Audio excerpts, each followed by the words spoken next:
Some examples of child abuse can be verbal, physical, emotional, or sexual. This can also result from the adults not taking care of the child properly. Abuse will make the child develop violent behavior, leading to possible death. Studies show that 1 in 4 girls and 1 in 8 boys are sexually abused before the age of 18, and that is approximately 1 in 20 children that are physically abused each year.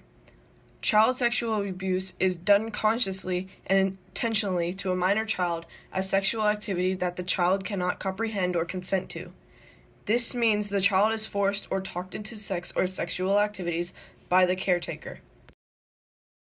Child neglect occurs when the child's parent or guardian fails to provide well emotional and physical care for the child. This can include not giving the child food they need or clothing, and etc. Some symptoms of child abuse can be children in fear of confronting and complaining, thinking no one will believe them and they will be blamed for it. Or maybe it's abuser with someone who they really love.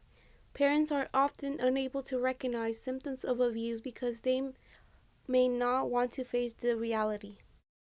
Child abuse has a long history. It has presumably been around since the beginning of time. For many centuries, the laws protecting child abuse lacked and failed until the 19th century. People from the 16 and 17 colonies carried a tradition in which they taken more care of their children. In the early 1870s, a kid named Mary Ellen Wilson, at the age of 8, was a child abuse victim that was captured. The child was receiving whippings and beatings daily from her foster home.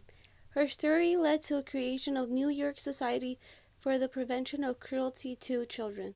In August 26, 1889, the first act of Parliament to prevent cruelty to children was passed.